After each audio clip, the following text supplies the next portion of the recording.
எபிரேயர் நிருபம் 13ஆம் அதிகாரம் 9வது வசனம். பலவிதமான அந்நிய போதனைகளால் அலைப்புண்டு தெரியாதிருங்கள், போஜன பதார்த்தங்களால் அல்ல, கிருபையினாலே இருதயம் ஸ்திரப்படுகிறது நல்லது.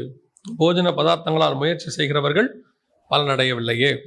இப்பவும் கர்த்தர் என்ன சொல்றாரு அப்படின்னா, சபைகளுக்குள்ளே பலவிதமான அந்நிய போதனைகள் இருக்கிறது அப்படிங்கிறார். அந்நிய போதனைனா என்ன அப்படின்னு கேட்டீங்கன்னு சொன்னால், பொதுவாக நாம் ஒரு வேதத்தின் அடிப்படையில் இருக்கக்கூடிய நல்ல உபதேசத்தில் நாம் இருக்கிறோம், சரியான உபதேசத்தில் நாம் இருக்கிறோம். ஏறக்குறைய நான் ஒரு 33 ஆண்டு காலமாக இயேசுவை சொந்த ரட்சகராக ஏற்றுக்கொண்டேன். அங்கிருந்து நான் இப்பொழுது ஒரு ஊழியக்காரனாய் உருவாகியிருக்கிறேன்.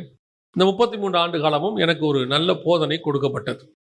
இப்போ அந்த போதனைகளை நாம் கேட்டு சபைகளுக்குள்ளே வளர்ந்து கொண்டிருக்கிறோம்.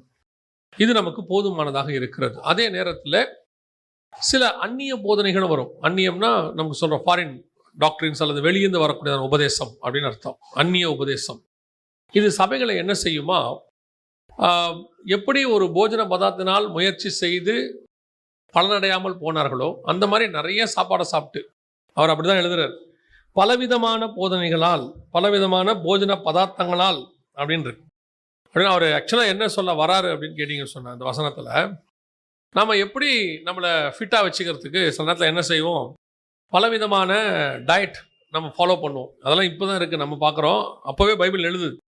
ஒரு சிலர் ஒவ்வொரு டயட் ஃபாலோ பண்ணுறாங்க இப்போல்லாம். அதுவும் இந்த காலத்தில் நிறைய, கடைசி காலத்தில் மனுஷர் தற்பிரியம்னு பைபிளில் சொல்கிறது இல்லையா. அந்த தற்பிரியத்தில் ஒன்று என்னென்னா, நம்ம பாடியை நல்லா வச்சுக்கிறது ஒன்று, அது அதில் மாற்றுக்கிறதே இல்லை. நம்ம தேவனுடைய ஆலயம், அதை கெடுக்கக்கூடாது, பர்ஃபெக்டாக வச்சுக்கலாம். ஆனால் ஒரு சிலர் பார்த்தீங்கன்னா அப்படியே உடம்பு மேலேயே வெறும் கான்சன்ட்ரேஷன் உடம்பு மேலே மட்டுமே இருக்கும். அவங்க அவ்வளோ செய்வாங்க. தலைக்கு தனியாக, கண்ணுக்கு தனியாக, மூக்குக்கு தனியாக, காதுக்கு தனியாக. தலைக்கு போடுறது என்னமோ ஃபஸ்ட்டு கண்டிஷனர் போடுவாங்க, அப்புறம் ஷாம்பு போடுவாங்க, முடித்த பிறகு ஒன்று போடுவாங்க, தலைக்குன்னு ஒன்று வச்சுருப்பாங்க, உடம்புக்கு ஒன்று வச்சுருப்பாங்க, முகத்துக்கு ஒரு சோப்பு வச்சுருப்பாங்க, உடம்புக்கு ஒரு சோப்பு வச்சுருப்பாங்க. இப்படி ஒவ்வொன்றும் இருக்குது. இந்த மாதிரி உடம்பு அப்படியே பத்திரமா பார்த்துக்கிறோம். அதில் ஒன்று தான் இந்த டயட். இப்போ நிறைய டயட்ஸ் இருக்குது. இப்போ நீங்கள் பார்த்தீங்கன்னா பேலோ டயட்டுங்கிறாங்க, அப்புறம் இன்டர்மீடியட் ஃபாஸ்டிங்கிறாங்க, என்னென்னமோ இருக்குது. எங்களுக்கு 30 வருஷத்துக்கு முன்னாடி அதெல்லாம் ஒன்றும் தெரியாது. ஆனால் இப்போ பார்த்தீங்கன்னா அப்படி ஃபைபர் என்னன்றாங்க, ப்ரோட்டீனுங்கிறாங்க, என்னென்னமோ சொல்லி தனித்தனியாக அப்படி. அப்போ அந்த வசனம் என்ன சொல்லுதுன்னா, இந்த மாதிரி போஜன பதார்த்தங்களால் செஞ்சு நீங்கள் உங்களுடைய ஆவிக்குரிய வாழ்க்கையை காப்பாற்றணும், சரீரத்தை எப்படி காப்பாற்றணும்னு நினைக்கிறீங்களோ அதே மாதிரி நிறைய உபதேசங்கள், பலவிதமான உபதேசங்கள். எனக்கு நான் இந்த ஒரு 33 வருஷத்தில் சொல்லுவேன், நமக்கு ஒரு உபதேசம் இருக்குது, ஆண்டவர் பைபிளில் ஒன்று கொடுத்துருக்காரு, அது ஒரு சொல்லிக் கொடுக்க போகுது, இதோடு அப்படி ஓடிட்டோம்னாலே நல்லதுன்னு நான் நினைப்பேன். இப்படி நிறைய விஷயத்துக்கு போய் போய் போய் பார்த்தீங்கன்னா கடைசியில் முடிவில் என்னவா இருக்குன்னு கேட்டிங்கன்னா, அவங்க எல்லாத்துலேயும் குழம்பி கன்ஃபியூஸ் ஆகி ஆண்டவரை விட்டு போனவங்களா இருக்கிறாங்க. இவர் சரியில்லை, அவர் சரி. இந்த உபதேசம் அவங்களை என்ன பண்ணிடுதுன்னா மாற்றிடுது.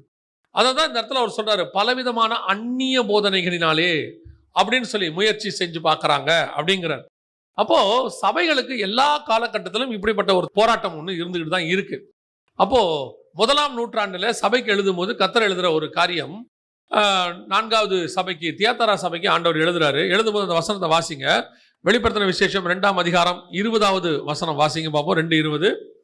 ஆகிலும் உன் பேரில் எனக்கு குறையுண்டு, என்னவெனில் தன்னை தீர்க்கதரிசி என்று சொல்லுகிற யேசபேல் என்னும் ஸ்திரீயானவள் என்னுடைய ஊழியக்காரர் வேசித்தனம் பண்ணவும் விக்கிரகங்களுக்கு படைத்தவைகளை புசிக்கவும் அவர்களுக்கு போதித்து அவர்களை வஞ்சிக்கும்படி நீ அவளுக்கு இடம் கொடுக்கிறாய். சபைக்கு ஆண்டவர் சொல்றதான ஒரு வார்த்தை என்னன்னா, நீ உங்ககிட்ட ஒரு குறை இருக்குது. என்னன்னு கேட்டீங்கன்னா, யேசபேல் என்னும் தீர்க்கதரிசியானவள், தன்னை தீர்க்கதரிசி ஸ்திரீயானவள் தன்னுடைய ஊழியக்காரர் தீர்க்கதரிசி என்று சொல்லுகிற யேசபேல். யேசபேல் யாருன்னு அவங்க எல்லாருக்கும் தெரியும். 1 ராஜாக்களின் புஸ்தகத்தில் வருது. ஆகாபுடைய மனைவி. அவங்க ஒரு ராஜகுமாரத்தி. ஆனால் அந்த அம்மா என்ன சொல்கிறாங்களா, தன்னை என்னன்னு சொல்கிறாங்களா, தீர்க்கதரிசின்னு சொல்லிக்கிறாங்களா, ஊழியக்காரர்னு சொல்லிக்கிறாங்களாம். சொன்னது மட்டுமன்றி அவங்க என்ன பண்ணுறாங்களா, தேவனுடைய ஊழியக்காரர்களை மோசம் போக்கும்படி போதனை செய்கிறாங்களாம். கவனிங்க, ஒரு சபைக்கு போதிக்க வேண்டியது ஒரு ஊழியக்காரருடைய தானே கடமை. கர்த்தர் அதுக்காக அவங்களை அபிஷேகம் பண்ணியிருக்கிறார். ஒரு சபை 5 விதமான ஊழியங்களால் கட்டப்படும். மெய்ப்பருடைய தலைமையில் அது நடக்கும். அப்படி இருக்கும் பொழுது அந்த சபைக்கு யேசபேல் என்னும் தன்னை தீர்க்கதரிசி என்று சொல்லுகிற அப்படின்னா தனக்குத்தானே அவங்க ஆர்டின் பண்ணிக்கிட்டாங்க. இப்படி கடைசி காலத்தில் இந்த மாதிரி சபைகளுக்கு வரக்கூடிய பிரச்சனைகள் ஒன்று என்னன்னா, அவங்க ஊழியக்காரரே அல்ல, அவங்களுக்கு உபதேசம் தெரியாது, ஆனால் அவர்கள் என்ன செய்யறாங்கன்னா தங்களை ஊழியக்காரர்னு காட்டிக் கொள்கிறார்கள். இந்த மாதிரி ஆட்கள் என்ன செய்யறாங்களா, சபையை மோசம் போக்குகிறார்கள் என்று வேதம் சொல்லுது. இதுதான் இன்னைக்கு கடைசி காலத்தில் இருக்கக்கூடிய பெரிய பிரச்சனை. இப்ப நீங்க பாத்தீங்கன்னு சொன்னா, உலகளாவிய எல்லா இடங்களிலும் இந்த ஆன்லைன் அப்படின்னு ஒன்று வந்திருக்கு. எனக்கு ஆன்லைன்ல எப்பவுமே சொல்லுவேன், மனுஷன் கண்டுபிடிக்கிறதுல எல்லாத்துலயும் நன்மை தீமை ரெண்டும் கலந்துதான் இருக்கும், கலக்காம இருக்கவே இருக்காது. வெறும் தீமை இல்லாம ஒண்ணு இருக்குன்னா அது கர்த்தர் கண்டுபிடிச்சது மட்டும்தான். ஆண்டவர் எல்லாத்தையும் படைச்சிட்டு சொல்வாரு நல்லது என்று கண்டார் அப்படின்னு இருக்கும். ஆனா மனுஷன் படைக்கிற எல்லாமே நன்மை தீமை. ஏன்னா அவன் நன்மை தீமை அடித்தக்க கனியை சாப்பிட்டுட்டு அதுக்கப்புறம் அவன் உருவாக்கிட்டான் எல்லாத்தையும். அப்படி இருக்கும்போது இந்த உலகத்துல இருக்கிற எல்லாத்துலயும் இருக்கிறதுனால இந்த ஆன்லைன் இருக்குல்ல, அதுல நல்லதும் இருக்குது தீமையும் இருக்கு. இப்போ இந்த ஆன்லைன்ல வச்சுக்கிட்டு நம்ம ஆன்லைன் சர்வீஸ் நடத்துறோம், ஆன்லைன்ல பைபிள் ஸ்டடிஸ் கொடுக்குறோம், நிறைய காரியங்கள் செய்கிறோம். அதே நேரத்தில் இதே ஆன்லைன் பல நேரங்களில் உங்களுக்கு தேவையில்லாத உபதேசங்களை கொண்டு வருகிறது. அந்நிய உபதேசங்களை என்ன செய்து கொண்டு வருது, அநேக காரியங்களை கொண்டு வந்து உங்க வீட்டுக்குள்ள கொண்டு வந்து இது என்ன செய்யுது, இவங்க எல்லாம் யாரு, இப்படி சொல்லக்கூடியவங்க எல்லாம் உங்களுக்கு போதிக்கக்கூடியவங்க எல்லாம் முதல்ல ஊழியக்காரங்களா, கர்த்தரால் அபிஷேகம் பண்ணப்பட்டவங்களா, கர்த்தர் அவங்கள அழைச்சிருக்கிறாரா, இதை நீங்க கவனிக்கணும். இவங்க எல்லாம் தங்களை தாங்களே ஊழியக்காரர் என்று சொல்லுகிறவர்கள் வேதம் சொல்லுது. புரியுதா? இவங்களே தங்களை தாங்களே ஊழியக்காரர் என்று சொல்லுகிறவர்கள். அப்படி இருக்கும் பொழுது இந்த மாதிரி ஆட்கள் தங்களை ஊழியக்காரர் என்று போதிக்கிறாங்களாம். அந்த போதனைக்கு பேரு வஞ்சகம்னு சொல்லுது. இன்னைக்கு இந்த உபதேசம் இப்படிப்பட்ட காரியங்கள் உங்கள் வீடுகளுக்குள்ளே நுழைகிறது. இவர்கள் சொல்றதெல்லாம் சரியா இருக்குதா அப்படின்னு கேட்டீங்கன்னா, கர்த்தரை விட்டு வழி விலகும்படி விக்கிரகங்களுக்கு படைத்தவைகளை புசிக்கும்படி வஞ்சிக்கிறாங்கன்னு இருக்கு. இந்த கர்த்தருக்கு வஞ்சிக்கிறதுக்கும் விக்கிரகத்தை இப்ப நீங்க என்ன சொல்லுவீங்க, எல்லாரும் சொல்லுவீங்க நாங்களா விக்கிரகத்துக்கு படைச்சதை சாப்பிட்றதே இல்லைங்க, ஏன்னா எங்களுக்கு ஆண்டவர் உபதேசம் கொடுத்தாரு. ரொம்ப இங்க எதையுமே அவனை லிட்ரலா பேசவில்லை, ஸ்பிரிச்சுவலா பேசுறாரு. இப்ப பாருங்க, இஸ்ரவேல் ஜனங்கள் எகிப்துல இருந்து வராங்க, கானானுக்கு போறாங்க. வழியில ஒரு இடத்துல மோசே ஒரு 40 நாள் மேல போயிடுறாரு. இப்ப அவங்க சொல்லக்கூடிய வார்த்தை என்னன்னா, ஒரு கண்ணுக்குட்டியை வச்சுக்கிட்டு அவங்க சொல்றாங்க, எங்களை வழிநடத்தி கொண்டு வந்த தெய்வம். கொண்டு வந்தது யாரு? கர்த்தர். கொண்டு போக போறது யாரு? கர்த்தர். நடுவுல யார் அந்த பிளேஸுக்கு வந்தாச்சு? ஒரு கண்ணுக்குட்டி. வந்தது மட்டுமல்ல, அந்த கண்ணுக்குட்டியை பார்த்து அவங்க சொல்ற வார்த்தை என்னன்னா, ஒரு பண்டிகையை ரெடி பண்ணிட்டு அந்த பண்டிகைக்கு அவங்க சொல்ற பேரு கர்த்தருக்கு பண்டிகை. இதுதான் வஞ்சிக்கிறது. இன்னைக்கு இருக்கு உலகத்தில் உள்ள உபதேசத்தை கர்த்தருடைய உபதேசமாய் உங்களுக்கு போதிக்கிறவர்கள் அர்த்தம். கர்த்தர் உங்களுக்கு ஒன்று சொல்றாரு, அது முழுக்க முழுக்க ஸ்பிரிச்சுவல். உங்கள் ஆவிக்குரிய வாழ்க்கைக்கு நான் எப்பவும் ஒரு விஷயத்தை பிலீவ் பண்ணுவேன், என்ன தெரியுமா? உலக ஆசீர்வாதத்துக்கான பிரசங்கத்தை சபையில கொடுக்க வேண்டிய அவசியம் இல்லைன்னு நான் சொல்லுவேன். ஏன் அப்படின்னு கேட்டா, ஏங்க உலக ஆசீர்வாதமே இல்லையா அப்படின்னு கேட்டீங்கன்னா, நிச்சயம் இருக்கு. நம்முடைய தேவைகள் கண்டிப்பாக இருக்கு, மாற்று கருத்தே கிடையாது. ஆனால் இப்ப நீங்க ஒரு ஹோட்டலுக்கு போறீங்க, ரெஸ்டாரண்ட்டுக்கு போறீங்க, சாப்பிட போறீங்க. போன உடனே என்ன ஆர்டர் கொடுப்பீங்க தெரியுமா? இட்லி அப்படின்னா இட்லி சொல்லுவீங்க, தோசைனா தோசை சொல்லுவீங்க, பூரினா பூரிம்பீங்க. என்னைக்காவது இட்லி ஆர்டர் கொடுக்கும்போது சட்னி, தேங்காய் சட்னி, சாம்பார், தண்ணி அப்படின்னு கேட்டிருக்கீங்களா? எனக்கு ஒரு பிளேட் இட்லி அவ்வளவுதானே சொல்லுவீங்க. அது கூடவே என்ன செய்யும்? சட்னி, சாம்பார், தண்ணி எல்லாம் அது வரும். வராட்டி நீங்க சொல்லுவீங்க, எங்கப்பா சட்னி எங்க, எங்க சாம்பார் எங்க? அது டிஃபால்ட்டா அதோட வந்துடும். ஆனா நீங்க சாப்பிட போறது, ஆர்டர் பண்ண போறது என்னது? இட்லி ஆர்டர் பண்ண போறீங்க. அவ்வளவே உபதேசம். சபைக்கு நீங்கள் வருவது பரலோகத்துக்கு போவதற்கான உபதேசத்தை கேட்பதற்கு, மறுரூபம் ஆவதற்கு, பரிசுத்தம் ஆவதற்கு, விசுவாசத்தை பெற்றுக்கொள்வதற்கு. இதோட கூட இந்த உலகத்தின் ஆசீர்வாதமும் கூட கொடுக்கப்படும். அது டிஃபால்ட்டா அதுல இருக்கு. இப்ப இயேசு கிறிஸ்து என்ன சொல்றாரு? முதலாவது தேவனுடைய ராஜ்யத்தையும் நீதியையும் தேடுங்கள், பின்பு இவை யாவும் உங்களுக்கு கூட கொடுக்கப்படும். அவ்வளவுதான், அது நடக்கும். ஆனா இங்க நம்ம என்ன செய்யறோம்னா, இந்த கூட கொடுக்கப்படுகிற கான்சென்ட்ரேஷனுக்காக தான் சபைக்கே வரோம். அதையே ரொம்ப இம்பார்ட்டண்டா பாக்குறோம். அதுக்காக தான் நான் சபைக்கு வரேன் அப்படின்னா ஆண்டவர் சொல்றாரு, இது ஒரு வகையாய் உங்களை மோசம் போக்குற உபதேசம். உலகத்தின் ஆசீர்வாதத்தை அவன் என்ன சொல்றான்? ஏசபேல் என்ன பண்றாளாம்? 1 ராஜாக்களின் புஸ்தகம் 18ஆம் அதிகாரத்துல இருக்கு. ஏசபேல் என்ன பண்றாங்களாம்? ஒரு காரியத்தை உண்டாக்கி ஊழியக்காரர்கள் எல்லாம் கூப்பிட்டு அவங்களுக்கு ஒரு சாப்பாடு போடுறாங்களாம், உட்கார வச்சு. இவங்களாம் யாரு? கர்த்தருடைய ஊழியக்காரர்கள். பாகாலின் தீர்க்கதரிசிகளும் இருக்கிறார்கள், தோப்பு விற்கிறக்காரர்களும் இருக்கிறார்கள். இவங்களை கூப்பிட்டு சாப்பாடு போடுறாங்களாம். சாப்பாடு போட்டு அவங்கள சாப்பிட வைக்கிறாங்க. இப்போ ஏசபேல் போடுற சாப்பாடுல என்னங்க தப்பு இருக்குது? ஏசபேல் சாப்பாடு போடுறாங்க, நாங்க போறோம், சாப்பிடுறோம், வந்துடுறோம், இவ்வளவுதானே. இதுல என்ன தப்பு இருக்கு? ஏசபேல் யாரு? ஒரு நாட்டுடைய ராஜகுமாரத்தி. அவங்க ஒரு மரியாதை நிமித்தமா எங்களை கூப்பிடுறாங்க. அந்த இடத்துல போய் உட்காந்து சாப்பிட்றது என்ன இருக்கு? இப்ப நீங்க ஏசபேலுங்கிற இடத்துல, ராஜகுமாரத்திங்கிற இடத்துல இன்னைக்கு உள்ள காலகட்டத்தை கற்பனை பண்ணிக்கோங்க. இன்னைக்கு உள்ள உலகத்தின் ராஜ்யங்களை, இன்னைக்கு உள்ளவர்களை கற்பனை பண்ணிக்கோங்க. இன்னைக்கு உள்ள ராஜாக்கள், இன்னைக்கு உள்ளதானவர்கள் ஊழியக்காரர்களை, விசுவாசிகளை கூப்பிடுறாங்க. அது மதவாதிகளா இருக்கட்டும், அரசியல்வாதிகளா இருக்கட்டும், கூப்பிடுறாங்க. நீங்கள் போய் உட்கார்ந்து அவரோடு கூட என்ன பண்ணுகிறீர்கள்? போஜனம் பண்ணுகிறீர்கள். உங்களுடைய வியூல என்னன்னா, என்ன தப்பு இருக்கு? கூப்பிட்டாங்க, போனோம், உட்காரோம், சாப்பிடுறோம். இதைத்தானே ஏசபேலும் செஞ்சிருக்கிறாங்க. இதைத்தானே ஏசபேல் பண்ணியிருக்கிறாங்க. இவங்க கூட போய் உட்கார்ந்து சாப்பிடுறதை வேதம் சொல்லுது அருவருக்கிறார் கர்த்தர். இல்ல வேணாங்கிறாரு. அவங்க கூட போய் உட்கார்ந்து சாப்பிடாதேங்கிறாரு. அந்நியரோட கூட கலவாதேங்கிறாரு. இன்னைக்கு கடைசி காலத்துல நான் சொல்றது ஊழியக்காரங்களை மட்டும் இல்ல, விசுவாசியும் சொல்றேன். விசுவாசிகளும் உலகத்தோடு கூட இணைந்து சில காரியங்களுக்கு தங்களை என்ன பண்ணிக்கிறாங்க? காம்ப்ரமைஸ் பண்ணிக்கிறீங்க. இந்த காம்ப்ரமைஸ் பண்ணி போகும்பொழுது இதுல என்னங்க தப்பு இருக்கு? அவங்க என்ன சொன்னாங்க? ஒரு விஷயத்துக்கு கூப்பிட்டாங்க, நாங்களும் போனோம், ஒன்னா இருந்து பண்றோம். இதுல என்ன தப்பு இருக்கு? ஆண்டவர் சொல்றாரு, 2 நினைவுகளால் குந்தி குந்தி நடக்கிறவன் அவருக்குரியவன் அல்ல. கர்த்தர் தெய்வமானால் கர்த்தரிடத்துல வாங்கல், பாகால் தெய்வமானால் பாகால் இடத்துல போங்கள். ஒண்ணு இது இல்ல அது. அப்போ உங்களுக்கு சபைக்குள்ள ஒரு மாதிரி வாழ்க்கை வாழணும், சபைக்கு வெளியே ஒரு வாழ்க்கை வாழணும். சபைக்கு வெளியே நீங்க சொல்றது சரி, சபைக்கு உள்ள நீங்க சொல்றது சரி. அங்க அது சரி, இங்க இது சரினா அது மாய்மாலம் இல்லையா? ஒண்ணு இங்க இதுனா அங்கேயும் அதுதான், அங்க அதுனா இங்கேயும் அதுதான். ரெண்டும் மாறி மாறி வராது இல்ல.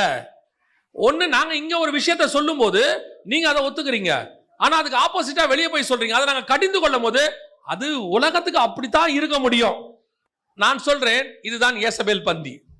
அங்க போய் உட்காந்துக்கிட்டு அவங்களோட கூட இருக்கிறோம், அவங்க கூட சேர்ந்துக்கணும், அங்க ஒன்னா இருந்துக்கணும். இங்க வரும்போது இவங்களோட சேர்ந்துக்கணும், இவங்களோட ஒன்னா இருந்துக்கணும். இங்கேயும் நான் நல்லவனா காட்டிப்பேன், அங்கேயும் நான் நல்லவனா காட்டிப்பேன். இதை கர்த்தர் அருவருக்கிறார். ஒண்ணு கர்த்தருடைய பந்தி, இல்லனா ஏசபேல் பந்தி. 1 கொரிந்தியர் 10 21 வசனத்தை வாசிங்க. நீங்கள் கர்த்தருடைய பாத்திரத்திலும் பேய்களுடைய பாத்திரத்திலும் பானம் பண்ண கூடாது. அப்ப வசனம் தெளிவா சொல்லுது, கர்த்தருடைய பாத்திரத்திலும் பேய்களுடைய பாத்திரத்திலும் பானம் பண்ண கூடாது. ஒண்ணு கர்த்தருடைய பாத்திரம், இங்க இல்ல தேவனுடைய பாத்திரம். இது பரிசுத்தமானது. இங்கே சில காரியங்கள் கடினமாகத்தான் இருக்கும். இது பரலோகத்திற்கு வழி சொல்லி கொடுக்கக்கூடிய இடம். எல்லாமும் இருந்துகிட்டு எல்லா மாதிரியும் வாழ்ந்துகிட்டு நான் பரலோகத்துக்கு போகணும்னு நீங்க நினைச்சீங்கன்னா அது நடக்காது. நீங்க என்ன நினைக்கிறீங்கன்னா, இன்னைக்கு ஒரு தாட் ஒன்று இருக்கு, பேலன்சிங் டாக்டரின் அப்படின்றாங்க. என்ன பேலன்ஸ் அப்படின்னு சொன்னா, அப்படி இருந்துக்கணும், இப்படி இருந்துக்கணும், அப்படி பேலன்ஸா போய்க்கணும். பேலன்ஸை பத்தி எங்களுக்கு பிரச்சனையே இல்லை. ஆனா பாவத்துக்கும் பரிசுத்துக்கும் பேலன்ஸ் பண்ண முடியாது, விசுவாசத்துக்கும் அவிசுவாசத்துக்கும் பேலன்ஸ் பண்ண முடியாது, இருளுக்கும் ஒளிக்கும் பேலன்ஸ் பண்ண முடியாது. ஒண்ணு இது இல்ல அது. ரெண்டத்தையும் அட்ஜஸ்ட் பண்ணி இப்படி போகணும்னா, இப்போ சொல்றேன், சபை பெருகும், உங்களுக்கு ஆசீர்வாதம் பெருகும், வீடு உங்கள் ஆசீர்வாதத்தால் நிரம்பும். ஆனால் கர்த்தருடைய நியாய தீர்ப்புல நிக்குமா? இதான் கேள்வி. நியாய தீர்ப்புக்கு ஏத்த மாதிரி தான் நாம வாழணும். இன்னைக்கு ஏத்த மாதிரி வாழ்ந்துட்டு நியாய தீர்ப்புல ஃபெயிலியர் ஆயிட்டீங்கன்னா என்ன பண்ணுவீங்க? அன்னைக்கு ஏத்த மாதிரி வாழ்ந்துட்டு அற்புதம் செஞ்சுட்டு எல்லாம் செஞ்சுட்டா அப்புறம் போய் நியாய தீர்ப்புல கர்த்தர்கிட்ட நிக்கிறான். நிக்கும் போது வசனம் சொல்லுது, உன்னை எனக்கு தெரியாதுங்கிறார் ஆண்டவர். இல்ல ஆண்டவரே, பிசாசு துரத்தின, தீர்க்க தரிசனம் உரைச்சேன், வியாதி சுகமாக்கின, தெரியாதுப்பா. இல்ல அன்னைக்கு அவ்வளவு அற்புதம் நடந்துச்சே, என் பிதாவின் சித்தத்தின்படி நீ செய்யல, நீ உன் சித்தத்தின்படி செஞ்ச, அந்த பூமியில உனக்கு தேவையானதை நான் கொடுத்துட்டேன், எனக்கு கொஞ்சம் கொஞ்சம் நீ கீழ்ப்படிஞ்ச, அது கொடுத்துட்டேன், செஞ்ச பாவத்துக்கு இப்ப தண்டனை வருது. அவ்வளவுதான். ஒண்ணு கர்த்தர் தெய்வமானால் கர்த்தர், இல்ல பாகால் தெய்வமானால் பாகால்.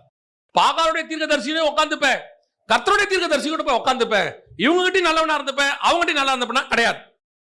இதை ஏன் கர்த்தர் உங்களுக்கு சொல்றாருன்னா, கடிந்து கொண்டு சொல்றதுக்காக சொல்லல. உங்கள் மேல கர்த்தருக்கு ஒரு பெரிய திட்டம் இருக்கு, காடுக்கு ஒரு பெரிய திட்டம் இருக்கு. அந்த திட்டத்தை பயன்படுத்தணும்னா உன்னை பியூரா மாத்தி தான் செய்ய முடியும், இல்லைன்னா உன்னை யூஸ் பண்ண முடியாது. யூஸ் பண்றதுக்கு உன்னை சுத்திகரிக்க விரும்புகிறார். அழுக்கு பாத்திரத்துல பால் காய்ச்ச முடியாது. அப்போ ஒரு பாத்திரத்துல பால் காய்ச்சி எல்லாருக்கும் கொடுக்கணும்னு உன்னை யூஸ் பண்ண முடிவு பண்ணா, உன் பாத்திரத்தை மொத்தமா கழுவணும், சுத்தமாக்கணும். அதைத்தான் வேதம் சொல்லுது. ஒன்னு ஏசபேல் பாத்திரம், இல்லையா கர்த்தருடைய பாத்திரம். எதுல நாம பானம் பண்ண போறோங்கிறதா இப்ப கேள்வி. நான் அங்க போகும்போது அப்படி இருந்துப்பேன், இங்க வரும்போது இப்படி இருந்துப்பேனா? இல்ல, ஆண்டவர் உங்களுக்கு திட்டவட்டமா சொல்றார். அதுவும் இந்த கடைசி காலம். இப்ப ஆண்டவர், உலகம் ரொம்ப மோசமா போகுது, கூடுமானால் தெரிந்து கொள்ளப்பட்டவர்களையும் வஞ்சிக்கத்தக்கதாக. நம்முடைய வேலை கிறிஸ்துவின் ராஜ்யம் பூமிக்கு வருவதாக. வேற யார் ராஜ்யம் வரணுங்கிறத கர்த்தர் பார்த்துக் கொள்வார். ஏன்னா வேதம் சொல்லுது, ராஜாக்களை தள்ளி ராஜாக்களை உருவாக்குறவர் கர்த்தர். நம்ம வேலை ஆண்டவரை தேடுவது, மனுஷனுக்கு பின்னால் போவதல்ல, ராஜகுமாரத்திகளுக்கு பின்னால் போவதல்ல, ராஜாக்களுக்கு பின்னால் போவதல்ல.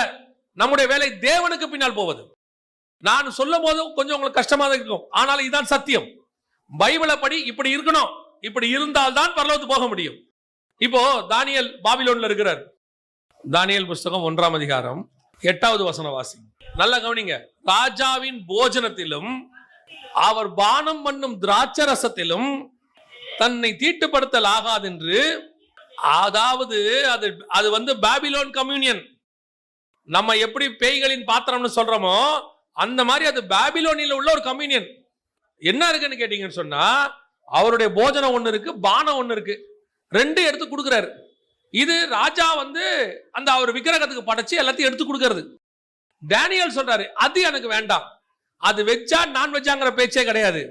அது அவர் அப்ப திராட்சை ரசம் குடிக்காம இருந்திருக்காருன்னு இருக்கு, அப்படிதானே இருக்கு. அப்ப திராட்சை ரசம் வெஜ் இல்லையா? அந்த இடத்துல தெளிவா இருக்கு பாருங்க. ராஜாவின் போஜனத்தினாலும் திராட்சை ரசத்தினாலும் தன்னை தீட்டுப்படுத்தல் ஆகாது. அதுக்கு பேரு பாபிலோனியன் கம்யூனியன். நீ ராஜாவோட அரண்மனை கொண்டு போ, என்ன முன்னாடி உட்காரவை, கொலு மண்டபத்தில் உட்காரவை. ஏன்னா 2ஆம் அதிகார கடைசியில கொலு மண்டபத்தில் இருந்தார், கிங்ஸ் கேட்னு இருக்கு, அங்க உட்காரவை. இல்ல ராஜா வீட்டிலேயே கொண்டு போய் உட்காரவை. ஆனால் நான் ராஜா அந்த தீட்டுள்ள பாத்திரத்தில் நான் பானம் பண்ண மாட்டேன். இதுதான் வைராக்கியம், இதுதான் வைராக்கியம். அந்த வைராக்கியம் தான் கர்த்தர் எதிர்பார்க்கிறார். நீங்கள் எதை வேதம் அருவருக்குதுன்னு சபைக்குள்ள கேட்கிறீங்களோ செய்றீங்களோ அதை வெளியும் செய்யுங்கன்றாரு. அங்கேயும் செய்யுங்க. எந்த ஒரு சோதனையெல்லாம் மேல வரவே முடியாது இல்ல. உங்களுக்கு என்னன்னா, சோதனையும் வரக்கூடாது, அட்ஜஸ்டும் பண்ணிக்கணும், பரிசுத்தமாயும் காட்டிக்கணும். உங்களுக்கு ஏற்ற ஒரு சுயநிதி நியாயப்பிரமாணத்தை உருவாக்கிக்கிட்டு நீங்க ஒரு ஆவிக்குரிய வாழ்க்கை வாழுவீங்க. இந்த வாழ்க்கைக்கு ஆண்டவரும் பரலோகத்தை கொடுத்துடணும். அப்படின்னா எலியா ஏசபெல்ட்ட அட்ஜஸ்ட் பண்ணி போயிருக்கலாமே, போயிருக்கலாம் தானே. யோவான் ஸ்நானகன் ஏரோதுகிட்ட அட்ஜஸ்ட் பண்ணி போயிருக்கலாமே. இயேசு கிறிஸ்து பரிசேயரோட அட்ஜஸ்ட் பண்ணி போயிருக்கலாமே. இப்ப என்ன பிரச்சனை வரப்போகுது? இயேசு என்ன சொல்லியிருக்கலாம் பரிசேயரை பார்த்து, சரி நான் ஒரு பிரச்சனை பண்ணலீங்க, நான் உங்களுக்கு என்னங்க, உங்களுக்கு நான் வனாந்தரத்துல இந்த பக்கம் ஜோம் பண்ணிக்கிறேன், நீங்க ஊருக்குள்ள ஜோம் பண்ணீங்க, மிச்ச மீதி ஆளை என்கிட்ட அனுப்புங்கன்னா வேலை முடிச்சா இல்லையா? அப்புறம் எதுக்கு ஏரோதுக்கும் யோவான் ஸ்நானகனுக்கும் பிரச்சனை வரப்போகுது? ஏரோதா காம்ப்ரமைஸ் ஆகி போயிருக்கலாமே. நல்லா கவனிச்சுக்கொள்ளுங்க, there is no compromise. ஒண்ணு இது இல்ல அது இல்ல. நான் அட்ஜஸ்ட் பண்ணிட்டு அவங்களுக்கு ஏத்த மாதிரி இவங்களுக்கு ஏத்த மாதிரி தலைவர்களுக்கு ஏத்த மாதிரி நான் போவேன்னா கர்த்தர் உன்னை குறித்து பரிதாபப்படுகிறார். ஏன்னா நீ என்ன நினைக்கிறேன்னா, மேல உள்ளவங்க இவங்க எல்லாம் நம்ம இப்படி அட்ஜஸ்ட் பண்ணி போயிட்டோம்னா தான் நல்லது, இல்லைன்னா தப்பு நினைக்கிறேன். ஆண்டவர் சொல்றாரு, ஒருத்தன் மேல இருக்கிறவன் தப்பு பண்ணானா தப்புன்னு சொல்லு, முடியலையா விலகிக்க, அவங்க கூட சேர்ந்து நீயும் தப்பு பண்ணாத, உனக்குன்னு ஒரு சுயநிதி உண்டாக்கிங்க, அதன்னு கர்த்தர் சொல்றாரு. அதைத்தான் இந்த இடத்துல வசனம் சொல்லுது. ஏசபேல் வஞ்சிக்கும்படி போதிக்கிறாள். அவ என்ன சொல்ற, சாப்பிட்டு போங்க, ஒன்னும் பிரச்சனை இல்லை, என்ன அத வேற சிலலாம் சொல்லுவாங்க, நீங்க வேற சாப்பிட்டு நீங்க பாட்டு போங்க, யாருக்கு தெரிய போகுது அப்படிங்கிறான். அதே தான் இங்க சொல்லப்படுது. சில காரியங்கள் யாருக்கும் தெரியாதுன்னு சொல்லிட்டு நீங்க அப்படியே மறைமுகமா செஞ்சுக்கிட்டு இருக்கிறீங்க. ஆனால் கர்த்தர் சொல்றாரு, எனக்கு தெரியும், நீ பண்ணக்கூடிய எல்லாமே எனக்கு தெரியுது, ஆனா நான் உன்னை என்ன சொல்லிட்டு இருக்கிறேன்னா, வேணாம் விட்டுரு, இது நல்லதுக்கு இல்ல. ஏன்னா உன் மேல வச்சிருக்கிற பரலோகத்துடைய திட்டம் பெருசு. உங்களை எதிர்க்கிறவன் ஒரு கோலியாத்தா இருப்பான், நீங்க அவனை மட்டும் ஜெயிச்சிட்டீங்கன்னா உங்களுக்கு கிடைக்கிறது ஒரு ராஜ்யபாரமாக இருக்கும். நீங்க ஒரு கோலியாத்துக்கு பயந்தீங்க, ஒரு ராஜ்யபாரம் போயிடும். எதுன்னு நீங்க தான் டிசைட் பண்ணணும். சில நேரத்தில் அப்படித்தான் வரும். சில ஆட்கள் சொல்லுவாங்க, தம்பி நீங்க கொஞ்சம் அப்படி போங்கப்பா, அப்படிதான் இருக்கணும்பா. முடியாதுப்பான்னு, முடியாதுப்பா. உன்னை திருப்திப்படுத்தி நான் உலகத்துல சந்தோஷமா வாழ்றதை விட தேவனை திருப்திப்படுத்தி இங்கேயும் சந்தோஷமா இருப்பேன், அங்கேயும் சந்தோஷமா இருப்பேன். ஆனா ஆண்டவர் ஒண்ணு இங்க கையெல்லாம் விடுறது இல்ல. பாருங்க, சரீரத்தை அழிக்க வல்லவனுக்கு இவ்வளவு வல்லமை இருக்குமானால் ஆத்மாவை அழிக்க வல்லவருக்கு எவ்வளவு வல்லமை இருக்கும். எனக்கு ரொம்ப எவனா ஒருத்தன் நம்மளை அழிக்கிறேன்னு சொல்லிட்டான்னு வச்சுங்களேன், எனக்கு சந்தோஷமாயிரும். எவனா ஒருத்தன் சொல்லிட்டானா, என்னன்னா அவன் சொல்லிட்டானா உயர்த்த போறாருன்னு அர்த்தம். நமக்கு உயர்வு வரதுக்கு முன்னாடி ஒருத்தனை அனுப்பி விடுவாரு. உன்னை நீ எப்படி மேல வரன்னு பார்ப்பான். அப்பாடா சோத்திரம், பிரைஸ் தி லார்ட், நம்மள மேல வர போறோம். கவனிங்க, நமக்கு விரோதமாய் எந்த ஆயுதமும் பாய்க்காதேதான் போகும்.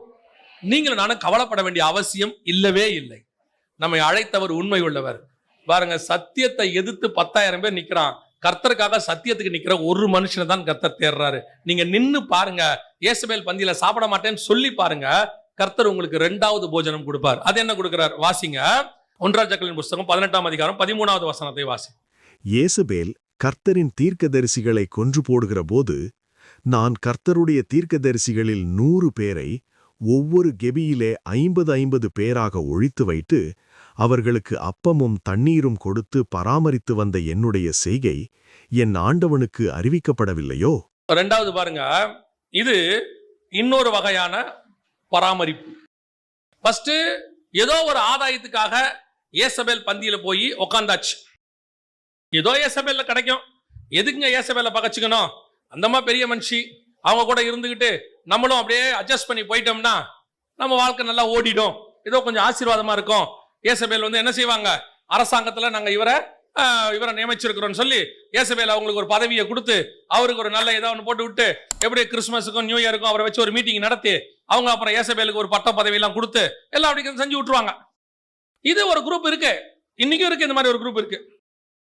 இன்னொரு குரூப் இருக்கு. இவங்க யார் தெரியுமா? ஏசபேல் கிட்ட போக மாட்டாங்க. இவங்களுக்கு கொஞ்சம் ஆவியில என்ன இருக்கு, வைராக்கியம் இருக்கு. என்ன வைராக்கியம் இருக்கு?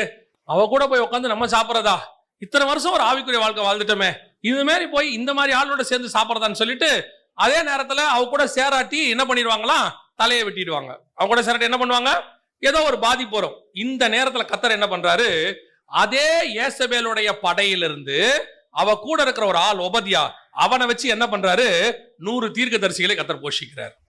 இந்த 100 பேரையும் கெபிக்கு 50 பேரா தங்க வச்சு சாப்பாடும் தண்ணியும் கொடுத்து அவன் என்ன செய்யறான், போஷிக்கிறான். இது ரெண்டாவது கர்த்தர் உங்களுக்கு கொடுக்கக்கூடியதான போதனை, போஷிப்பு. 2 இருக்கு. இது என்னன்னு கேட்டீங்கன்னா, நீங்க கொஞ்சம் ஆவியில வைராக்கியமா இருக்கீங்க, இந்த மாதிரி காரியத்தை செய்யக்கூடாதுன்னு நினைக்கிறீங்க. இப்ப ஆண்டவர் பாக்குறாரு, இந்த ஜனங்களுக்கு இவன் எவ்வளவோ பரவாயில்ல, இவனை நான் என்ன செய்வேன், இதுக்கு நடுவுல எப்படியும் நான் போஷிப்பேன். இந்த விசுவாசம் உங்களுக்கு வரணும்.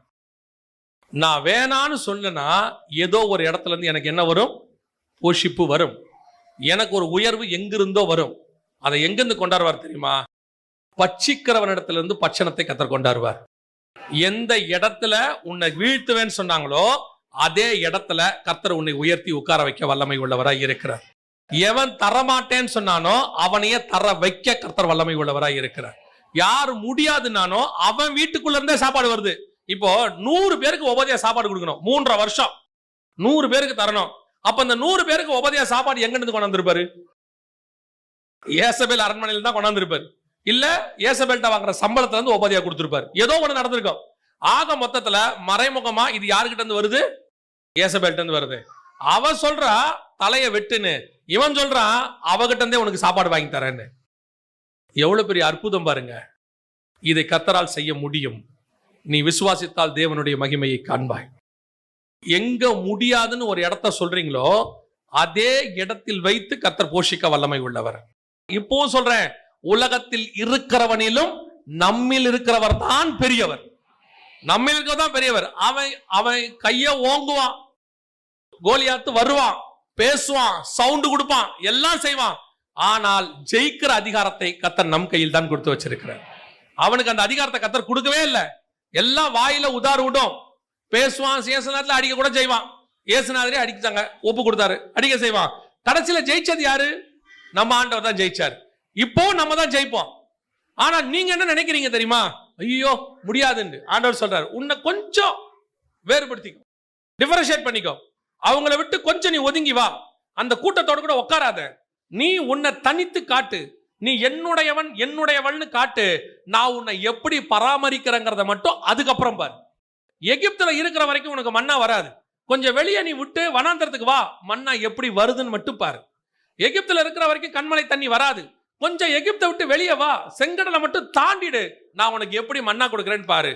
எகிப்துல இருக்கிறவனுக்கு வனாந்தரத்துல போறவனை பார்த்தா கொஞ்சம் எப்படி இருக்கும், ஏளனமா தான் இருக்கும். ஊரோட ஒத்து வாழும்பா, ஊரோட ஒத்து வாழு, எல்லாரும் சேர்ந்து ஒன்னா இருப்போம், அப்பதான் இது சரி வரும். ஆண்டவர் சொல்றாரு, நீ கொஞ்சம் செங்கடலை தாண்டிடு, எவன் பேச்ச கேட்காத, என் பேச்ச கேளு, நான் காண்பிக்கிற திசைக்கு வா, நான் சொல்ற இடத்துல தங்கிரு. உனக்கு உபதியாவையோ அல்லது காக்காவையோ எதை வச்சும் கர்த்தர் போஷிக்க வல்லமை உள்ளவராய் இருக்கிறார். உங்களுக்கு வேணுங்கிறது வரும். கர்த்தர் சொல்ற ஆசீர்வாதம் வந்து நிற்கும். இப்பவும் சொல்றேன், என்ன வச்சுதான் திருப்பியும் சொல்றேன், நமக்கு போஷிக்கிற அளவுக்கு யாருக்கு தகுதி இருக்கிறதோ அவனை கொண்டு கர்த்தர் போஷிப்பார். நமக்கு போஷிக்கிற அளவுக்கு எல்லாருக்கும் தகுதி இருக்குன்னு கர்த்தர் நினைக்கல. கர்த்தர் என்ன நினைக்கிறாருன்னா, அவன் என் பையன், என் பையனை போஷிக்கிற அளவுக்கு அவனுக்கு தகுதி இருக்குதான் முதல்ல அவனை செக் பண்ணிக்கிறாரு. அந்த தகுதி இருந்தால் தான் என்ன செய்வார்? போஷிப்பார். நமக்கு ஒரு வியூ இருக்கும். அதனாலே ஆண்டவர் சொல்றாரு, உன்னை போஷிக்கும்படி நான் கட்டளையிட்டு இருக்கிறேன். ஆனால் நீ மட்டும் நான் சொல்ற இடத்துல போய் தனியாக தங்கி இரு கேரி தாற்றங்கரையில். நீ உன் இஷ்டத்துக்கு ஏசபேலோட இருந்து ஆசீர்வாதமாக இருக்கணும்னா எங்கிட்ட இருந்து வர ஆசீர்வாதம் வராது. நான் கொடுக்கிற மகிமை வராது. நான் கொடுக்கிற பிரசன்னம் வராது. நான் உனக்கு வச்சிருக்கிறதான மேன்மைகள் உனக்கு கிடைக்காது. அது வேணும்னா நீ போய் ஓரமா ஒதுங்கி ஒரு கெபிக்குள்ள இரு, அங்கே வரும். யோசிச்சு பாருங்க, கர்த்தர் எப்படி போஷிக்கிறார் பாருங்க. அதுவும் கொண்டாந்து உபதியா டெய்லி கொடுக்குறானாமா. நான் மறைத்து வைத்து போதிக்கிறேன். எவ்வளவு பெரிய சேஃப்டி பாருங்க. இதை கர்த்தர் செய்கிறார். ரெண்டாவது, இது ஒரு போஜனம். உங்களை நீங்க கர்த்தருக்காக டிஃபரன்ஷியேட் பண்ணிக்கிட்டு அதுக்கு சில தியாகம் பண்ண வேண்டி இருக்கும். இப்பயும் சொல்றேன், அதுக்கு சில தியாகம் பண்ண வேண்டி இருக்கும். நீங்க நினைக்கிற ஆசீர்வாதத்துக்கு இருக்காது. சில நேரங்களிலே இதுக்கு நம்ம ஒப்பு கொடுக்க வேண்டி வரும். சில தியாகம் பண்ண வேண்டி வரும். சில காரியங்களை இழக்க வேண்டி வரும். கொஞ்சம் டிஃபரன்ஷியேட் பண்ணி உங்களை கொண்டு போய் கிபியில உட்கார வைப்பாரு. ஆனால் முடிவு சம்பூர்ணமாக இருக்கும். அல்லேலூயா. நீங்கள் எதிர்பார்க்காத இடத்திலிருந்து கர்த்தர் ஆசீர்வாதத்தை கொண்டு வருவார். நீங்கள் நினையாத ஆள் கொண்டு உங்களுக்கு கர்த்தர் போஷிப்பார். உபதியா கொண்டு வந்து கொடுத்தானா சாதாரணமாக கொடுத்துருக்க மாட்டான். கண்டிப்பாக ஓரளவுக்கு நல்ல சாப்பாடு தான் கொடுத்துருப்பான். ஏன்னா அவன் அரசாங்க அதிகாரி. ஆகாப்புடைய ரைட் ஹேண்ட். ஆகாப்புக்கு அவன் ரைட் ஹேண்ட். கண்டிப்பாக என்ன பண்ணியிருப்பான்? ஏதோ ரோட்டில் போகிற சாப்பாடு கொடுத்துருக்க மாட்டான். அவன் ஓரளவுக்கு அவன் டீசெண்டான சாப்பாடு தான் கொடுத்துருப்பான். அதை கர்த்தர் கொடுப்பதற்கு வல்லமை உள்ளவராக இருக்கிறார். அல்லேலூயா. ரெண்டாவது, நீங்கள் தேட வேண்டியது, நீங்கள் ஏற்க வேண்டிய போஜனம் அல்லது போதனை எதுன்னு கேட்டீங்கன்னா, அந்த வேறு பிரிக்கப்பட்ட போதனை. அந்த இடத்துல உட்கார்ந்துருக்கும் போது கர்த்தர் கொடுப்பார். கடைசியாய் ஒரு காரியத்தை நான் சொல்லிட்டு முடிக்கிறேன். வாசிங்க 1 ராஜாக்களின் புத்தகம் 19ஆம் அதிகாரம் 7-8 வசனங்களை வாசி. கர்த்தருடைய தூதன் திரும்ப 2ஆம் தரம் வந்து அவனை தட்டி எழுப்பி, எழுந்திருந்து போஜனம் பண்ணு, நீ பண்ண வேண்டிய பிரயாணம் வெகு தூரம் என்றான். இது 3வது. இப்போ கவனிங்க, முதல் கூட்டம் ஏசபேல் கூட உட்காந்து அவங்களோட சாப்பிட்ற கூட்டம். அந்த கூட்டத்துக்கும் ஒரு ஆசீர்வாதம் கிடைக்குது. அது ஏசபேலினால் வருகிற ஆசீர்வாதம்.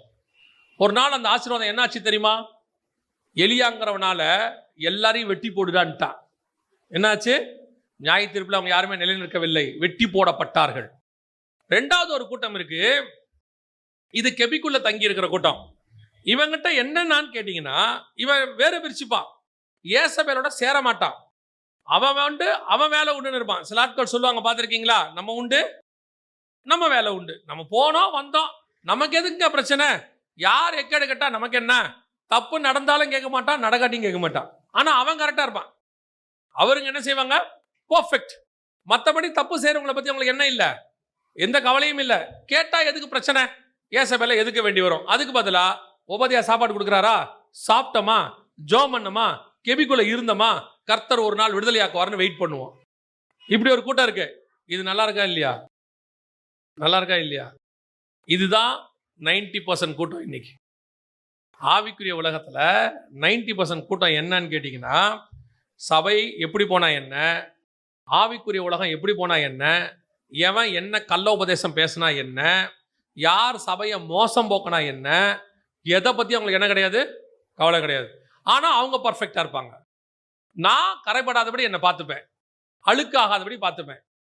மற்றபடி ஏசபேல் பந்தியில் போய் உட்கார்றவனை பத்தி எனக்கு கவலை இல்லை. ஏன்னா அவனை திருந்தவா போறான்? அவங்ககிட்ட கர்த்தர் இல்லையா? அவன் சொல்ல மாட்டாரா, நம்ம வேலையை நம்ம பார்ப்போம், நான் உண்டு, என் வேலை உண்டு. இப்படி ஒரு குரூப் இருக்கு. இதான் மெஜாரிட்டி. இது கர்த்தருக்கு இவன் மேல கோபம் இல்லை, ஆனா இவனை பயன்படுத்த முடியாது. இவனை என்ன பண்ண முடியாது?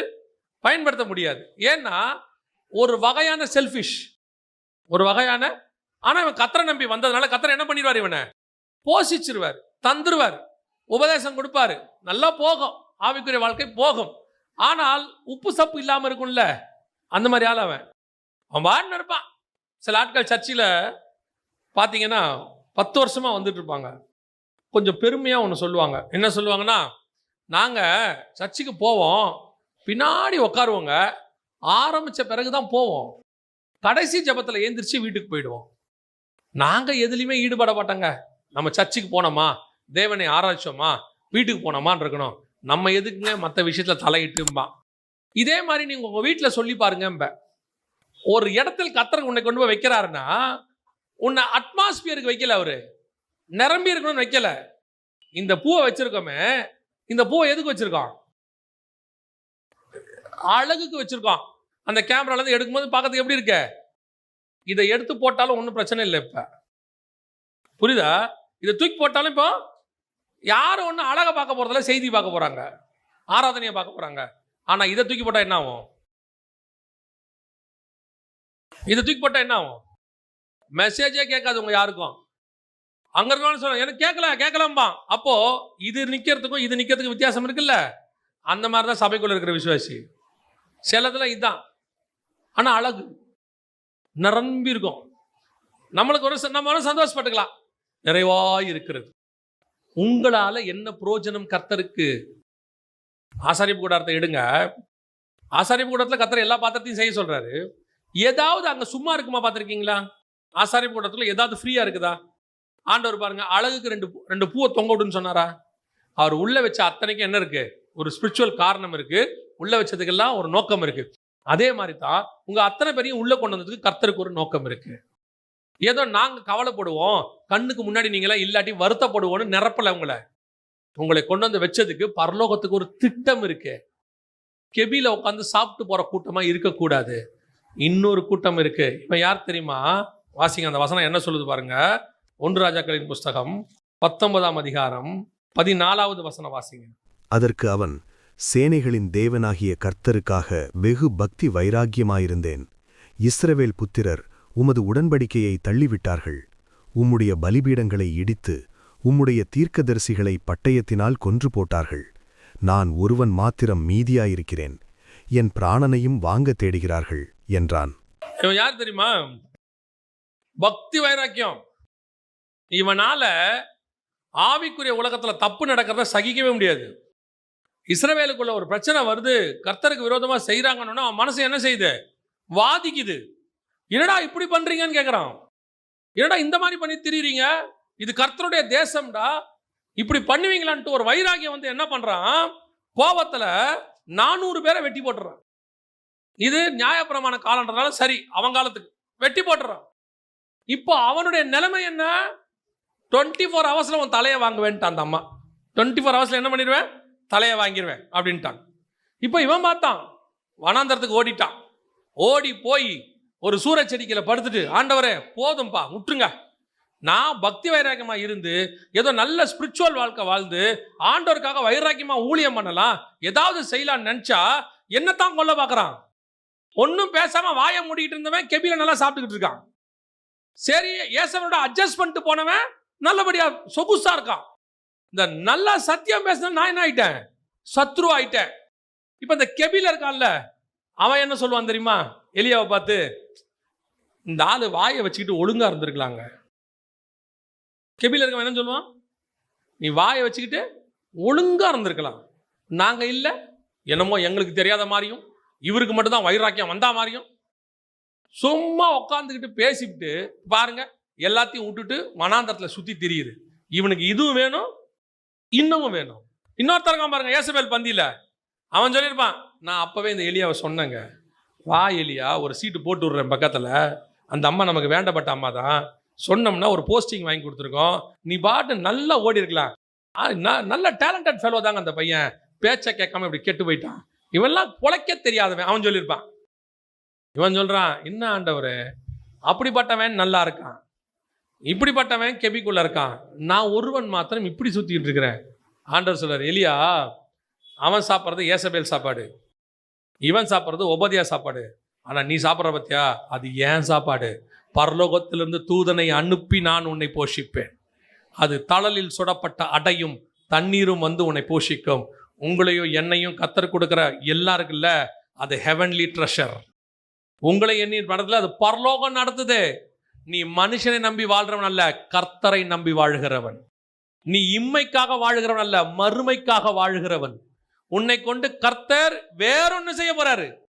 நீ ஏதோ வாழ்க்கையை வாழ்ந்தோம் சாவர வரைக்கும் சாப்பிட்டோங்கிறவன் இல்ல, நீ சாகவே மாட்ட, நீ எடுத்துக்கொள்ளப்பட்டு மேகத்துல அவரோடு கூட போக போற கூட்டம். அந்த கூட்டத்துக்கு இதுதான் வழி, இதான் ரூட், இப்படித்தான் போனோம். வனாந்தரத்தின் வழியாய் போக வேண்டியது அவசியம். இல்ல வனாந்தரம் வேண்டாம், நல்லபடியா போய் கெபில போது பீஸ்ஃபுல்லா இருக்க இருந்துக்கோ, ஓ இஷ்டம். இல்ல இந்த பிரச்சனையெல்லாம் வேண்டாம், காலத்துக்கு ஏற்ற மாதிரி சூழ்நிலைக்கு ஏற்ற மாதிரி ஏசபேல கூட உட்காந்து சாப்பிட்டுப்போம். அதுக்கப்புறம் ஏசபேல் போன பிறகு எகு வருவான், எகு கூட போய் சேர்ந்துப்பான் ஒருத்தன். ஏசபேல்ட்ட இருக்கிறவன் என்ன செஞ்சிருவான், எகுடி போயிடுவான். எனக்கு அப்பவே தெரியும் எகு நீங்க தான் ஆட்சிக்கு வருவீங்கன்னு. நீங்க ஆட்சிக்கு வரணும் நான் ஜெபம் பண்ணேன் தெரியுமா. இவன் ஏசபேல்ட்டையும் உட்காந்துப்பான், எகுட்டியும் உட்காந்துப்பான். ஒரு நாள் வரும் வெட்டப்படுவான், ஒரு நாள் வரும் வெட்டப்படுவான். ஆனால் எலியாங்கிறவன் யார் தெரியுமா, அவனுக்கு ஒரு பக்தி வைராக்கியம் இருக்கு, ஆவியில ஒரு அனல் இருக்குது. அவனால இவன் எவனோடையும் ஒத்து போகவே முடியாது, இதோடு கூட ஒத்து போக முடியாது. என்னால ஏசபேல் கூட உட்காரவே முடியாதுங்க. சரி அமைதியா இருக்கியா, அமைதியாவும் இருக்க முடியாதுங்க என்னால. இவ்வளத்தையும் பார்த்துட்டு நான் எப்படி சும்மா இருப்பேன். எனக்குள்ள என்னுடைய தேசத்துக்குள்ள என்னுடைய கர்த்தருடையதான அந்த ஊழியத்துக்குள்ள இப்படி ஒரு தப்பு நடக்கும் போது என்னால எப்படி கேட்காம இருக்க முடியும். ஆனா கர்த்தர் சொல்றாரு, நீ நிக்கிற உத்தமத்தில் கடைசி வரை உண்மையாய் இரு. இந்த உலகம் சொல்லும் தப்போட ஒத்து போகாத போகாதுங்க. இயேசுநாதர் ஒத்து போயிருந்தாருன்னா சிலுவையே இல்லை. ஆமா தானே, இயேசுநாதர் ஒத்து போயிருந்தா சிலுவையே இல்லைல்ல. யோவாசான ஒத்து போயிருந்தா கழுத்து தப்பிச்சிருக்கும்ல. கழுத்து தப்பிச்சு ஏரோதியாலோடு கூட வாழுவதை விட கழுத்து வெட்டப்பட்டு பரலோகத்துக்கு போவது மேல். எல்லாத்தையும் அட்ஜஸ்ட் பண்ணிக்கிட்டு இந்த பரிசேயரோட வாழ்வதை விட சிலுவையை எடுத்துக்கொண்டு நித்திய ஜீவனை சுதந்தரிப்பது நல்லது. இதுதான் கர்த்தர் எதிர்பார்க்கிற ஒரு வைராக்கியம். கர்த்தர் சொல்றாரு, வனாந்திரம் வரதான் செய்யும், எல்லாவனும் சேர்ந்து விரட்டுவான். ஏசபேல் பந்தியில் இருக்கிறவன் நல்லவன் மாதிரி பேசுவான், அறிவில்லைம்மா எல்லாம் சொல்லுவான். உபதியா கூட இருக்கிறவன் சொல்லுவான், நம்ம பாட்டு இருந்தா ஒரு பிரச்சனை வந்திருக்குமா, நாங்களாம் இல்லையா. ஆமாப்பா ஒரு பிரச்சனை இல்லைப்பா, நீ கெபிக்குள்ள மூடி கிடக்கிற ஆளுப்பா. ஆனா கர்த்தர் யாரை தேடுறா தெரியுமா, 100 அந்த உபதியாக்களுக்குள்ள அந்த 100 பேரை அல்ல, ஏசபேல் பந்தியில் இருந்த 400 பேரை அல்ல, கர்த்தர் ஒருவனை தேடினார். அந்த ஒருவன் தான் எலியா. அந்த ஒருவனாக உங்களை இருக்கும்படி கர்த்தர் அழைக்கிறார். நீ வா, கர்த்தர் உனக்கு வாக்கு பண்றாரு, உனக்கு ஆண்டவர் தீர்க்க தரிசனம் சொல்றாரு. அவருக்கென்று பக்தி வைராக்கியத்தோடு நீ வந்தினா உன்னை எடுத்து கர்த்தர் வல்லமையாய் பயன்படுத்த வல்லமை உள்ளவராய் இருக்கிறார். யோசிச்சு பாருங்க, அந்த 100 பேருடைய பேர் நமக்கு தெரியாது, தீர்க்கதரிசி பேரு. 400 பேர் தீர்க்கதரிசியோட பேர் தெரியாது. ஆனா ஒரு எலியாவுடைய பெயர் இன்னைய வரைக்கும் 4000 வருஷமாய் எழுதப்பட்டிருக்கிறது, சொல்லப்படுகிறது, பேசப்படுகிறது, பிரசங்கிக்கப்படுகிறது. மீண்டும் எலியா வருவான் என்று சொல்லப்படுகிறது. அந்த அளவுக்கு கர்த்தர் உன்னை உயர்த்த வல்லமை உள்ளவராக இருக்கிறார். அல்லேலூயா. பல நேரங்களிலே இந்த ஓடுற கூட்டம் இருக்குல்ல, வேற வழி இல்லை, ஓடித்தான் ஆகணும். சில நேரத்தில் எதிர்ப்புகள் அதிகமாக இருக்கும். சத்தியம் பேசும்போது நீ சத்ருவா மாறத்தான் செய்வ. நீ கர்த்தருக்காக கரெக்டா வாழணும் டிசைட் பண்ணும்போது 4 பக்கத்துல இருந்து நெருக்கம் வரத்தான் செய்யும். உண்மை நல்லா கவனிச்சு பாருங்க. இந்த ஏசபேலோட இருக்கக்கூடிய வழிபாட்டு தலங்கள்லாம் இருக்கும், ஏசபேல் வழிபாட்டு தலம். அதுல போனீங்கன்னா உங்களுக்கு ஒரு பிரச்சனை இருக்காது, அது எல்லா இடத்துலயும் இருக்கும். அதே நேரத்தில் உபதியா கூட சேர்ந்துக்கிட்டு அட்ஜஸ்ட் பண்ணி போற வழிபாட்டு தலங்கள் நல்லா இருக்கும். ஆனா வைராக்கியமா இருக்க வழிபாட்டு தலத்துக்கு தான் எதிர்ப்பு வரும். இங்க ஏன் கட்டுறேன், இங்க என்ன பண்றேன், உன்னை இடிப்பேன் எல்லாம் சொல்லுவான். ஆனா கர்த்தர் ஒரு நாள் நமக்காக வழக்காடுவார். அதெல்லாம் ஒரு நாள் இல்லாமல் போகும். நம்மை கர்த்தர் நிலைப்படுத்த வல்லமை உள்ளவராக இருக்கிறார். அல்லேலூயா. இப்ப இந்த 3 இடத்துல நீங்க எங்க இருக்க போறீங்கன்றதா கடைசி கேள்வி. 3 இடத்துல நீங்க எந்த இடத்துல இருக்க போறீங்க? ஒன்னு ஏசபேல் கூட இருக்கலாம், முடிவு வெட்டப்பட்டு சாவீர்கள். எதை பத்தி பேசாம அந்தந்த நேரத்துக்கு ஏற்ற மாதிரி சூழ்நிலைக்கு ஏற்ற மாதிரி அப்படியே தன்னை மாத்திக்கிட்டு அட்ஜஸ்ட் பண்ணிக்கிட்டு பாவங்கலாம் பேசக்கூடாது. பாவத்தையும் பண்ணிக்கணும், பரிசுத்தமாகவும் இருந்துக்கணும், அந்த பந்தியிலையும் எடுத்துக்கணும், பேய்களின் பந்தியிலையும் எடுத்துக்கணும், தேவ பந்தியிலையும் இருந்துக்கணும், அப்படியே போயிடணும் அப்படின்றவங்க முடிவு என்னன்னு இருக்காங்க. இன்னொன்று இருக்கு, நான் பாவம் செய்யலைங்க, அதே நேரத்தில் எனக்கு வைராக்கியம்லாம் கிடையாது, எனக்கு பிள்ளை குட்டி இருக்குது, குடும்பம் இருக்குது, நான் பாட்டு இப்படி ஓட்டிட்டு 3 வேளை சாப்பாடு கிடைக்குதா, 2 பிள்ளைகளை படிக்க வச்சோமா, இப்படியே போனோமா, யாரை கேட்டால் நமக்கு என்ன, நம்ம பாவம் செய்யல, பாவத்துக்கு துணையும் போல, நான் உண்டு என் வேலை உண்டு, நான் மறைவா இருக்கிறேன், இருந்துட்டு போ, பிரச்சனை இல்லை. ஆனா கர்த்தருக்கு இப்ப தேவை யாருன்னா, நான் மாத்திரம் பக்தி வைராக்கியமா இருந்தேன், அந்த ஆள் இப்ப கர்த்தருக்கு தேவை. ஏன்னா அவனை கொண்டுதான் கடைசி எழுப்புதல் இங்கே வரும். ஆண்டவர் வர்றதுக்கு முன்னாடி கர்த்தருக்கு திறப்பில் நிற்கத்தக்க ஒருவனை தேடினார். அந்த ஒருத்தனை வச்சுதான் கர்த்தர் செய்வார். நீ தனியா தான் நிப்ப, யாரும் உன் கூட இருக்க மாட்டாங்க, நீ எல்லாரும் உன்னை ஏளனமா பேசுவாங்க, ஏன் உனக்கு அறிவில்லைன்னு கூட சொல்லுவாங்க. ஆனால் உன் ஒருத்தனோடு தான் கர்த்தர் நிற்க போகிறார். அந்த ஒருத்தனை தான் கர்த்தர் தேடுகிறார். ஆண்டவர் அந்த ஒருத்தன் வந்துட்டானா அவன் பட்சத்தில் கர்த்தர் நிற்பார். நீங்கள் அந்த ஒருத்தனா என்பதுதான் கேள்வி. இனி காலையில் கர்த்தர் உங்களுக்கு ஒரு அழைப்பை கொடுக்கிறார். இந்த கடைசி காலத்தில் கர்த்தருக்கென்று ஒரு வைராக்கியம் உள்ள கூட்டத்தை கர்த்தர் எழுப்ப விரும்புகிறார். ஒரு அத்தனை பேரில் ஒரு 120 பேர் கர்த்தருக்கு கிடைச்சாங்க. ஆண்டவர் உலகத்தையே தலைகீழ மாற்றிட்டார். கலக்கிறவங்களா மாத்திட்டார்.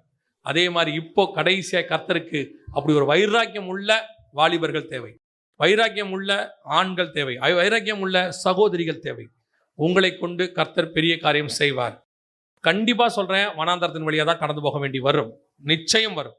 ஆனால் முடிவு சம்பூர்ணமா இருக்கும். அந்த உத்தரவாதத்தை கர்த்தர் நாமத்தை கொண்டு நான் சொல்லுவேன். ஏன்னா இதுவரைக்கும் எனக்கு தெரிஞ்சு வனாந்தரத்தில் ஒரு பரிசுத்தவான் கூட செத்து போனதே கிடையாது. கர்த்தர் உயர்த்தி தான் வைத்திருக்கிறார். உனக்கு என்ன வயசுங்கிறத பற்றிலாம் கவலையே இல்லை. நீ 18 இருக்கலாம், இல்லை 81 கூட இருக்கலாம். கர்த்தர் 70 வயசுல ட்ரம்பை ஜனாதிபதியாக்கி அவரை கொண்டு செய்ய வேண்டிய காரியத்தையும் செய்வார். 30 வயசுல இயேசுவை கொண்டு செய்ய வேண்டிய காரியத்தையும் செய்வார். ஆண்டவருக்கு தேவை ஏஜெல்லாம் இல்லை, வைராக்கியம் உள்ள அந்த ஒருத்தன். அது நீங்களா இருப்பீர்களானால் கர்த்தர் உங்களை பயன்படுத்த விரும்புகிறார். அல்லேலூயா. நாம் ஜெபிக்க போகிறோம். ஏந்திரிக்கலாமா தேவ சமூகத்துல? இப்ப கர்த்தர் தேடுறது அந்த ஒரு மனுஷனை தான். அந்தந்த காலகட்டத்தில் கர்த்தருக்கு அந்த ஒரு மனுஷன் கிடைப்பாங்க. 16ஆம் நூற்றாண்டுல ஒரு மனுஷன் கிடைச்சார் கர்த்தருக்கு, மார்ட்டின் லூத்தர். ஒரே ஒரு மனுஷன். அவரை கொண்டு இந்த 400 வருஷம் கர்த்தர் பெரிய காரியத்தை செஞ்சிருக்கிறார். 450 வருஷம். அதான் ஆண்டவருக்கு தேவை. அதே மாதிரி இப்ப கர்த்தருக்கு அடுத்த ஒரு மனுஷனை தேடினார். 1906 அசூசா ஸ்ட்ரீட்ல செய்வூர் கிடைச்சார். அவரை வச்சு கர்த்தர் செய்த காரியம் 120 வருஷம் ரிவைவல் இன்னைக்கு வரைக்கும் இருக்கு. ஒரு மனுஷன் தான், ஒரே ஒரு மனுஷன். யோசிச்சு பாருங்க, பெந்தகோஸ்தே ரிவைவல் அவரை வச்சுதான். பெந்தகோஸ்தே எழுப்புதல்ங்கிறது அவர் தான். ஒரே ஒரு செய்மூரை வச்சு, ஒரு மார்ட்டின் லூத்தரை வச்சு, ஒரு டேவிட் லிவிங்ஸ்டன் ஆப்பிரிக்கா முழுக்க, ஒரு ரைனார்ட் பாங்கே சவுத் ஆப்பிரிக்கா முழுக்க, ஒரு பில்லி கிரஹாம் அமெரிக்கா முழுக்க. இப்போவும் கர்த்தருக்கு தேவை அந்த வைராக்கியம் உள்ள ஒரு எலியா. பில்லி கிரஹாம் ஐயா சொல்வார், நான் வந்தது இந்த உலகத்துல கரைபடாம கிறிஸ்துவோடு கூட பரலோகத்துக்கு போறதுக்காக வந்தேன்னு தான் சொன்னார். ஆனா அவரை கர்த்தர் எடுத்து வல்லமையா பயன்படுத்தினார். ஆண்டவருக்கு தேவை அப்படி வைராக்கியம் உள்ள ஒரு மனுஷன். நீங்க அந்த மனுஷனா இருப்பீங்களா? இன்னைக்கு ஆண்டவர் கூப்பிடுறார். ஆப்ஷன் உங்க கையில் தான் இருக்கு, ABC. ஏ, நீ ஏசபேல கூட போய் உட்காந்துக்கலாம், உன்னை ஒன்றும் செய்ய மாட்டோம், முடிவு வரும், நியாய தீர்ப்பு உனக்கு வரும். பி, நீ உபதியா கூட இருக்கலாம், நீ நல்ல உனக்கு உலக பிரகாரமாக கர்த்தர் உன்னை ஆசீர்வதிச்சிருவார், ஒரு பிரச்சனையும் உனக்கு இருக்காது, பறந்து காக்கிற பட்சியை போல பாதுகாப்பார், வாக்கு தத்துவம் ஆசீர்வாதம் எல்லாம் உனக்கு உண்டு, நீ ஓடிடலாம். ஆனால் கர்த்தருக்கு தேவை இப்போ சி, எலியா வேணும். இப்போ ஏன்னா கடைசி நிமிஷத்தில் நிற்கிறோம். அக்கினி இறங்கத்தக்கதாக ஒரு மனுஷன் வேணும். பனியும் மழையும் பெய்யாதபடி தடுக்கிற ஒரு மனுஷன் வேணும். பனியும் மழையும் திருப்பி பெய்ய வைக்கிற ஒரு மனுஷன் வேணும். வெகு பக்தி வைராக்கியம் உள்ள ஒருத்தன் வேணும். வெகு பக்தி வைராக்கியம். ஆண்டவர் கேட்கிறார், நீ அந்த மனுஷனா இருப்பியா? உன்னை அந்த மனுஷனை நான் மாற்ற விரும்புகிறேன். உனக்கு அந்த அபிஷேகத்தை நான் கொடுக்க விரும்புகிறேன். கர்த்தருடைய கண்கள் பூமி எங்கும் உலாவுகிறது. ஒரே ஒரு மனுஷனை தேடி உலாவுது கண்ணு. ஆண்டவர் கையில் ஒப்படைப்போமா? ஆண்டவரே, நான் என்ன தரேன்? ஆண்டவரே, நான் என்ன தரேன்?